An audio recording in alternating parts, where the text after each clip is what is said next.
Oh, thank the Lord. Google has finally told us how to do AI SEO. Let's dive in.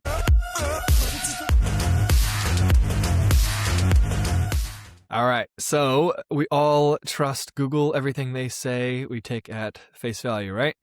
They never lied about how SEO works, so we believe them entirely. So they have just released their new AI SEO guidelines. There's some interesting things.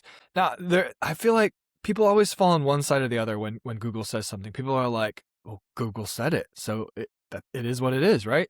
And other people are like, well, Google said it, so it's the opposite. I think it's usually somewhere in the middle. Like some of the things, like they're telling you they have no reason to lie about, and then other things like they're telling you that because they don't want you to manipulate something, right? So let's dive into a couple of the things that they've said. One is LLMs text files are not needed. No special markup is needed. This is believable. A lot of people have argued that this doesn't matter. We've always said it's not hard. If you're not sure, just do it. Chunking content. So the big conversation around like content is people are saying like you need to restructure your content. AI models don't want to read a huge chunk of text. Well, nobody wants to read a huge chunk of text. I think like whether like Google's actually saying you don't need to chunk your content. There's no right number of words. I think there's more to it than that. It's if you can say something in 400 words, you shouldn't put 14,000 words just because that's what other sites have done. So next one, rewriting content just for AI systems. You don't need to rewrite content for AI systems. This is what a lot of people disagree with. And then seeking inauthentic mention. So I pretty much agree with this. This would be just like with link building for SEO purposes. There's a right way and a wrong way to do it. It's not saying mentions don't matter. They obviously matter. They matter a great deal, probably just as much as they did for Google SEO. But inauthentic means like, if you're just going out and getting them wherever you can, they don't actually have any relevance to your service or products, right? Mm-hmm. Okay. Anything that really jumped out at you there? I think there's nothing like groundbreaking. Well, I think this is Charles Floate's tweet, isn't it? Where he's going to die. We love Charles, and he's got a real good take on his view on that. He's been anti-Google for a long time. Yes, he is. And I think it's interesting. I think it's interesting that they're using words like mentions, which I think reinforces the fact that you don't need links. Yeah, potentially. That it's not links, it's mentions. Yeah. Yeah, I think it reinforces that it is a thing for potentially Google. I imagine links carry more weight than mentioned still in traditional Google SEO, but they are probably equally important for AI SEO.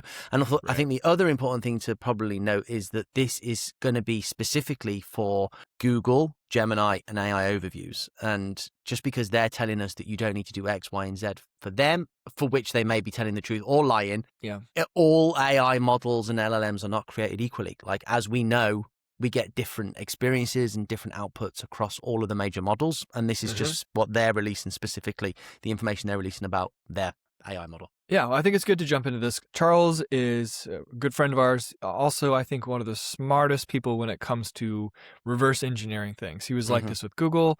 We went to an event of his in Dubai a couple of years ago where he was telling us all like Google's going to not crumble, but Google's going to become less important. Most search is going to move to AI. And, I remember sitting in that room thinking like, oh man, that'd be wild, right? Like, I believed him, but I didn't think it'd come as fast as it did.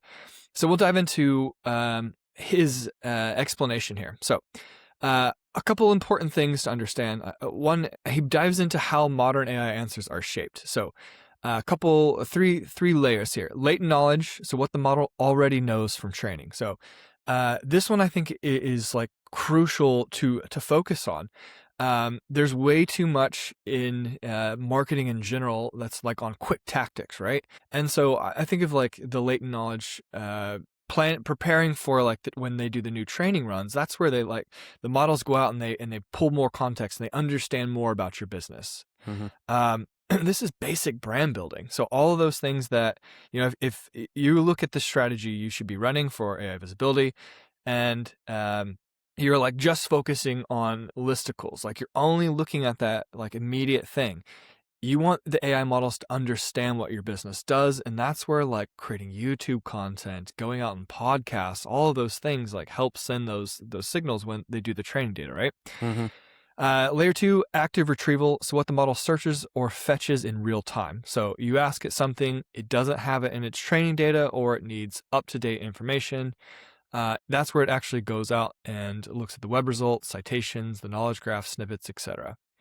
Third layer, arbitration. So the hidden decision layer that decides whether to trust the model's memory, retrieve sources, user context, or some combination. So he's saying AI systems don't just read context and summarize it. They judge claims against other sources of truth. This is that mentions part, right? This is where you have to have, you can't say we're the best at this, or we do this. Like they need to find that information on lots of other sources to verify it. Like that's how the trust part works. Which is good, because I could release a blog post on my website, a Medium post, and a social media post saying that I am the most handsome man in the world. Fact. Yeah. But can it trust that? No, and I don't think it's going to find a lot of data to back it up. No. Okay. So his argument about chunking, we talked about this a second ago, that like it's not just simply that everyone just says you need to break it up, you need to have good structure. Charles takes it a bit further. He thinks you should structure your content a certain way, but he says it should be like very intentional, not just like let's put it in short paragraphs because that's what AI can read. It's like, does this paragraph even belong? Should it be there? What can this paragraph stand on its own? I think that overall this is content improvement. So I like this narrative. Is, working in content marketing for 15 years, you just see so much like garbage and producing content for the sake of content. So looking at everything and saying, should it be there? The better headings, that kind of thing, basic SEO. If you weren't following it before, it's not a new thing. Okay, and then the last part was about mention. I think this is interesting because this is sort of changed from Google being like, don't abuse links to now don't abuse mentions. I think that says a lot about like the landscape of, yeah, sure, links are probably a little more important for SEO. There has been arguments for the last 10 years that like mentions are becoming more and more important, not just like a direct comparison. Like you're going to get featured in Forbes. Do you want a link or a mention? Sure, you want the link. But people have said like big companies, big names, like they have mentions as well. So it's like a very clear authority building signal to Google, right? You're a smaller blog and you only have backlinks to your service pages, right? Like that's not how brands look. Brands have lots of mentions that aren't links because that's what naturally happens. So his view here, random low quality mentions probably do not help much. I don't think this should be any surprise. Random low quality links don't help for Google. Random low quality mentions don't help for AI visibility. High quality, relevant, independent mentions can matter a lot. So this is that authority building layer, the verification layer.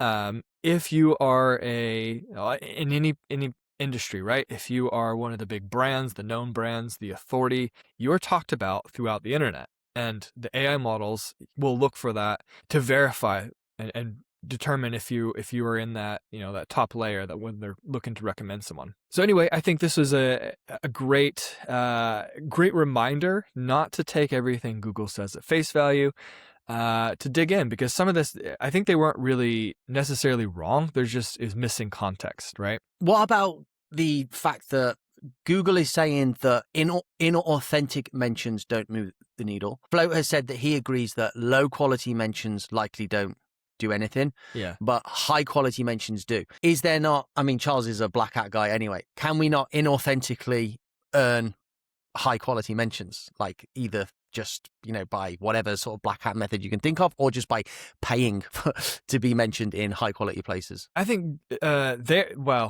I think Google and Charles are saying different things. So Charles wasn't saying inauthentic. He was saying low quality, right? Random low quality. So he's not saying anything about the authenticity, whether you paid for them, the company naturally earned them, or like, I think they're just looking at it differently. Okay. So, Yeah. but it can be manipulated though, as anything can. Like, but you need to go for high quality as opposed to just random spray and pray. Right. If you pay for a mention in Forbes, ChatGPT, the other AI models don't know how you got that. And I think that's going to be way harder to track because there were very clear footprints with link building, right? Like, okay, what is the likelihood that this publication linked to your sales page with, your exact anchor text? Like that's pretty obvious. And then you can look at those landing pages and you can see like, oh, they have like all of their links are do follow and this percentage is exact match and this percent, you know what I mean? But you can't, it's harder to see a clear footprint with mentions. So it'll be interesting to see how that goes. Yeah, it will be interesting. And I think it's just going to be a matter of time before Google releases more information and we just have to test against it and see what moves the needle.